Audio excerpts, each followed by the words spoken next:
Good morning class. I am Professor Moe from Electrical Department.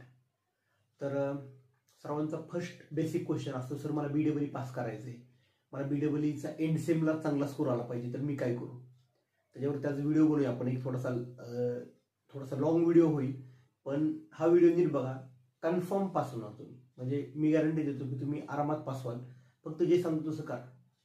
चल तर first बघूया. In SPPU, what is SPPU? It is for the electrical thing. Savitribai Phule Pune university. आपल्या या Pune युनिव्हर्सिटीमध्ये BEE हा सगळ्यात अवघड विषय म्हणतो आपण, अवघड विषय. तर याच्यामध्ये आता आपलं टार्गेट आहे 40.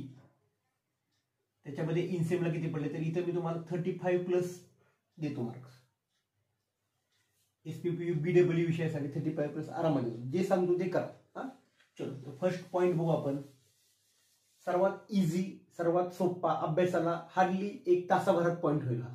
आणि तासाभरात पॉइंट करून 9 मार्क आरामात तुम्हाला मिळतील, आरामात. तर फर्स्ट बघूया आपण BEEचं युनिट नंबर 6. युनिट नंबर 6 चा A पार्ट आहे वर्क पॉवर एनर्जी आणि B पार्ट आहे बॅटरी.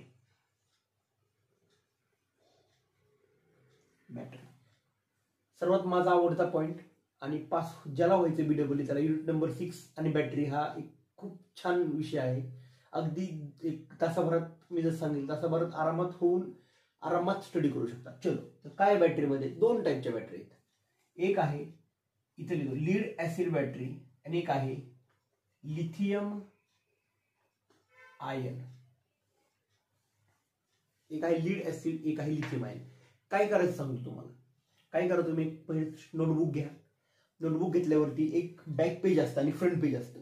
म्हणजे आपण ते पेज नोटबुक उघडल्यावरती समोर 2 पेजेस येतात, बरोबर. एका पेजवर लिथियम आयन बॅटरी लिहायची, एका पेजेसवर लीड ऍसिड आणि एका पेजेसवर लिथियम आयन. म्हणजे तुम्ही कसं वाईस वर्सा करू शकता. लीड ऍसिड बॅटरी आणि लिथियम आयन म्हणजे जसं आपण डिफरन्स लिहितो एका पेजवर, तसं न करता हे बॅक पेज असेल आणि हे फ्रंट पेज असेल. म्हणजे नोटबुक ओपन केल्यानंतर तर इथे लिथियम आयन आणि लीड ऍसिड असे 2 लिहिले. फर्स्ट याची काढा डायग्राम, सेम डायग्राम. देन थोडीशी थेअरी लिहा. देन चार्जिंग डिस्चार्जिंग, त्यानंतर ऍप्लिकेशन्स, केमिकल रिॲक्शन. एवढेच पॉइंट आहेत, एवढेच. लास्ट टाइम जर विचार केला तुम्ही, क्वेश्चन नंबर हा 7 आणि 8 असतो. Question number 7 and question number 8. याच्यामध्ये ABC येईल. जर पॅटर्न 3, 6, 7 पॅटर्न आला तर असं येईल.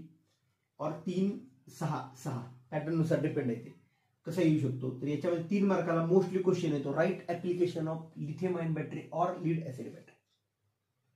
म्हणजे मला याचा ऍप्लिकेशन साठी 3 मार्क पडू शकतात. आणि डायरेक्ट येतं right working principle of lithium ion battery, right working principle, diagram, explanation, chemical reaction of lead acid और लिथियम आयन. ह्या नोट्स काढल्या, ह्या नोट्स काढायला हार्डली 1 तास खूप झाला. मी हार्डली 1 तास खूप सांगतो.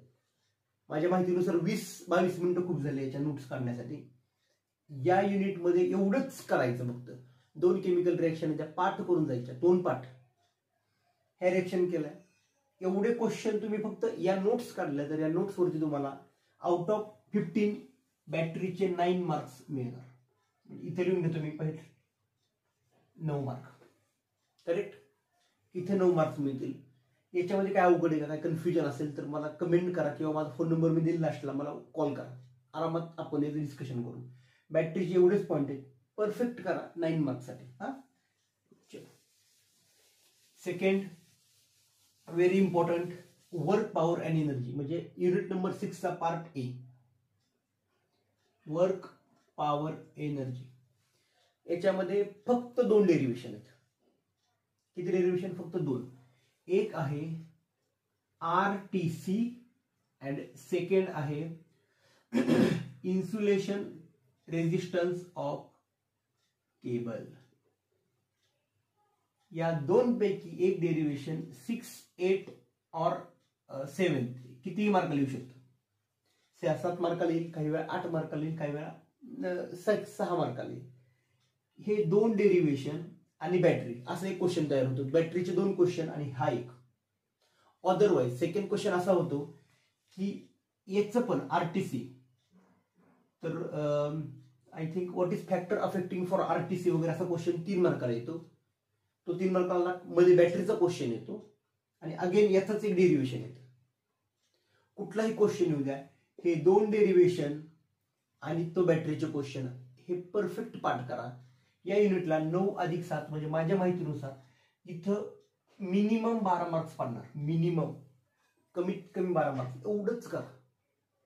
खूप करण्याची गरज नाही. याचे न्यूमेरिकल तर खूप इझी आहेत. मी एखादा वेळ मिळाला तर व्हिडिओ टाकतो. याचे न्यूमेरिकल सांगतो, त्या स्टेप फॉलो करायच्या, डायरेक्ट उत्तर काढायचं. इनपुट, इफिशियन्सी, आउटपुट, विषय संपला. चुकण्याचा 0% चान्स. तर हा झाला युनिट नंबर 6. एवढेच हे 2 पॉईंट आणि बॅटरीचे 2 पॉईंट एवढे करा. 12 ते 13 मार्क. नशीब चांगलं असेल तर आउट ऑफ मार्क मिळतील. आणि क्वेश्चन हाच पहिल्यांदा अटेम्प्ट करायचा. म्हणजे पेपर बघितले काय मी तर एक मेजर प्रॉब्लेम आहे पेपरमध्ये. तुम्ही क्वेश्चन नंबर 1 घेता, पहिले 2 पेजेस कोरे सोडता, परत क्वेश्चन नंबर 2 घेता. असं करू नका. जो क्वेश्चन मला परफेक्ट येतो तोच क्वेश्चन अगोदर घ्यायचा सोडवायला. करेक्ट? कळतंय? हा, उगाच 2 पानं असं अजिबात नका करू. बॅटरीचा क्वेश्चन घ्या. बॅटरीची जी डायग्राम आहे ना ती 3D मध्ये काढा. इतकी सुंदर डायग्राम काढायची. इंजिनिअरिंग पास होण्याचा तुम्हाला फंडा सांगतो. फक्त डायग्राम व्यवस्थित काढायची, त्याच्या खाली एक्सप्लेनेशन लिहायचं. डायग्राम व्यवस्थित काढली तर एक्सप्लेनेशन वाचलंच याची गॅरंटी नाही, पण डायग्राम करेक्ट असावी. हा झाला युनिट नंबर 6. काय अडचण असेल विचारू शकता. युनिट नंबर 6 ज्याला BW काढायचा, मी परत सांगतो, युनिट नंबर 6 हे आपल्यासाठी वरदान आहे. फक्त 2 डेरिव्हेशन आणि बॅटरीचे 2 क्वेश्चन बास. युनिट नंबर 6 ला आउट ऑफ मार्क मिळतात बरं का. 28 ज्याला पाडायचे तर 12 इथंच पडले, फक्त 16 पाडायचे आता. चला.